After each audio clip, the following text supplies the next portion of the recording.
By the time we are into our 100th year of independence, is estimated at 30 trillion. And according to Goldman Sachs, by 2075 कि 115 मुल्कों से India के अंदर flights पे आ रहे हैं, ठीक है। और जो पाकिस्तान में ये एक मार्गला डायलॉग कराते हैं, उसमें मेरा ख्याल है हार्डली थोड़े से लोग आते हैं। हम तो इतने लोगों को हैंडल ही नहीं कर सकते। 115 ममालिक इसमें बैठे हैं, यूनाइटेड नेशन में 195 बैठते हैं, तो कहीं ना कहीं आधी से ज़्यादा कंट्रीज तो इंडिया ने उधर से तोड़ के अपने साथ तो जोड़ ही ली है। भारत का जो मेंटालिटी है वो सुपर पावर बनने की नहीं है। हम ग्लोबल पावर की बात करते हैं कि it's a global village, everybody is interconnected. किस्मत की देवी और जो ताकत और पावर की देवी है वो नरेंद्र मोदी अपनी हथेली पे लिखवा के आए हैं, ये बात माननी पड़ेगी। There should be no super power. Why should you dictate things on us कि हमें कैसे सोचना चाहिए, किसके साथ दोस्ती करनी चाहिए, किसके साथ नहीं करनी चाहिए। ये सुपर पावर की मेंटालिटी है।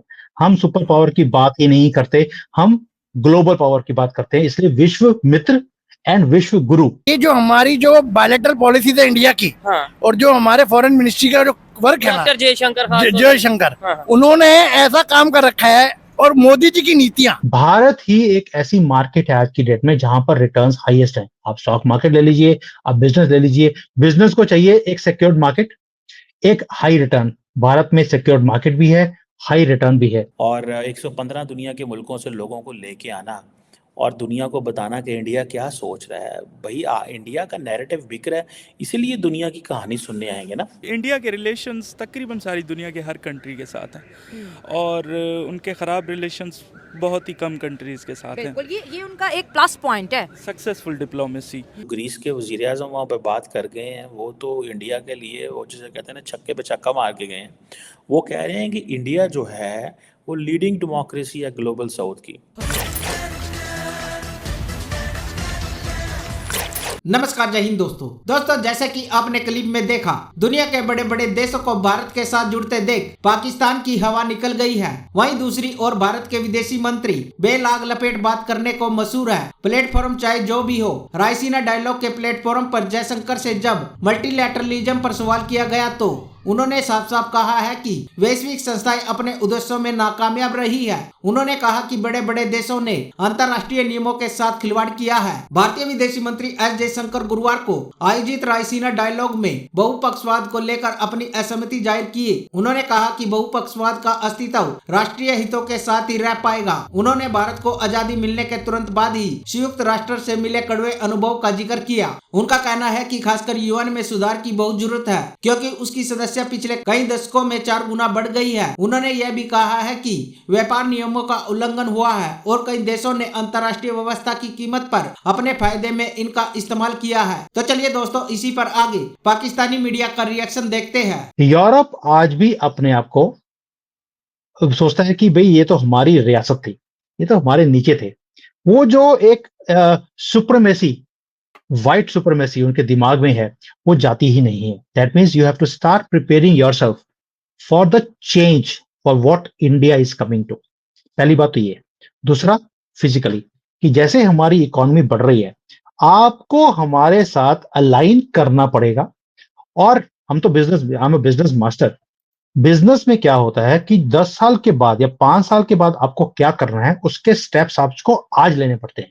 फॉर एग्जाम्पल, अगर आपको आईपीओ में जाना है तो आईपीओ तो आपका 5-6 साल के बाद आएगा, लेकिन 5 साल की आपको बुक्स को आज से मेंटेन करना पड़ेगा, तो आपका आईपीओ आएगा। बिजनेस में सारे डिसीजंस ऐसे ही लिए जाते हैं। तो अगर यूरोप को फ्यूचर में अपने आप को सिक्योर रखना है, we are telling them in very ही, जिसको बोलते हैं प्लेन वर्ड्स में, if you want to secure yourself, you want to see yourself rising in the future, आपको आज ही अपने आप को मेरे साथ अलाइन करना पड़ेगा। और मेरा तो कोई ज्यादा बड़ा सपना नहीं है। 2030 तक हम 7 ट्रिलियन सिर्फ पहुंचेंगे। उसके बाद 40 तक जब हम 100 साल पूरे हो जाएंगे तो will be around 30 trillion, 35 trillion. और उसके बाद नंबर 2, नंबर 1 इकोनॉमी हम बनने वाले हैं, और 7-7.5% पर सिर्फ हम राइज कर रहे हैं। अब ये नंबर्स बड़े इंपॉर्टेंट है। वाई? यूरोप माइनस में है, या सिर्फ अपनी इज्जत को रखने के लिए, क्योंकि व्हाइट सुप्रीमेसी है, तो कहीं ना कहीं बता देते हैं कि हम 1% पर राइज कर रहे हैं, जबकि नहीं कर रहे। We are rising at 7.5, and that is not a small number for a big country like India. So वो कह रहे हैं कि इंडिया जो है वो लीडर है ग्लोबल साउथ का, ये कंसेंसस बिल्डर है। मैं इस चीज़ से एग्री नहीं करता India is a consensus builder. उसकी वजह ये है कि इंडिया ने कहाँ कंसेंसस बिल्ड किया इस खित्ते में। India is taking a solo flight with its own preferred partners. India is ignoring Pakistan. India जो है वो दुनिया के लिए, देखें इंडिया वो काम कर रहा है कि इंडिया अपने खित्ते के तमाम ममालिक में के साथ या तो मसाइल में होगा या इग्नोर कर रहा होगा। पाकिस्तान जैसे मुल्क को तो वो इग्नोर करेंगे ना, दे इट डजंट लुक नाइस। अब उम्मीद ये है, मैं आपको मज़े की बात बताऊँ, उन्होंने कहा है कि भाई पाकिस्तान डोमिनेट कर जाता है डिस्कशन के अंदर। ये इंडियन अथॉरिटीज़ को बड़ा प्रॉब्लम था कि पाकिस्तान डिस्कशंस को डोमिनेट कर जाता है। पाकिस्तान के जो लोग आते हैं, पाकिस्तान के जब यहाँ वज़ीर आज़म आते हैं, मीडिया, तो मीडिया उनकी तरफ ज़्यादा ध्यान देता है। मीडिया इंटरनेशनल ध्यान होने का छोड़ो यार, पाकिस्तान की बात ही ना करो, थिंक ग्लोबल, निकलो पाकिस्तान से। So this is a very calculated by design एक मूव है, never include Pakistan, do not bring Pakistan in the discussion. And उनकी बड़ी कामयाब मूव रही है पाकिस्तान को इग्नोर करने की। अब हमने अपने आप को कैसे मेन स्ट्रीम करना है, हम नहीं कर सकते। असी तो घर एक दूसरे के हथी पे हैं, इतने तो जनाब लड़ाइयाँ हो रही हैं, एक दूसरे को पकड़ा हुआ है गलों से, ठीक है। और वो कह रहा है भाई, ग्रीस का प्राइम मिनिस्टर कह रहा है कि राइजीना डायलॉग में कि भाईजान हम जो हैं वो आपके वो हैं, आप तो ग्लोबल साउथ के सब कुछ माई बाप हैं आप ग्लोबल साउथ के, ठीक है जी। अब वो ये बड़ी इंटरेस्टिंग चीज़ें हैं। मैं आई पर्सनली फाइंड आउट कि इंडिया जो अपने आप को जिसे वो कहते हैं ना अपने आप को, अब देखें सिर्फ आप फॉरेन मिनिस्टर्स की लिस्ट ही देख लें। Foreign minister of Hungary, foreign minister of Finland, foreign minister of Ghana, Albania, Denmark, Nepal, Tanzania, Panama. American नहीं आ रहे, ज़ाहिर बात है अमेरिकन बड़े तेज़ हैं, उनको पता है हम इनकी इसको क्यों करें, या तो ना हमें वो मेन स्ट्रीम किसी डिस्कशन में लेके आए। मेरे ख्याल है उन्होंने नहीं, डेनमार्क के भी आई थिंक फॉरेन मिनिस्टर आया हुआ है।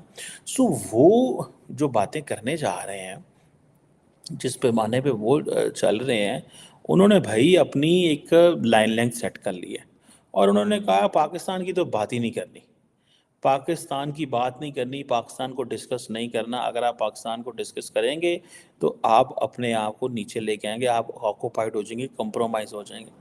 You know, India is a smart adversary.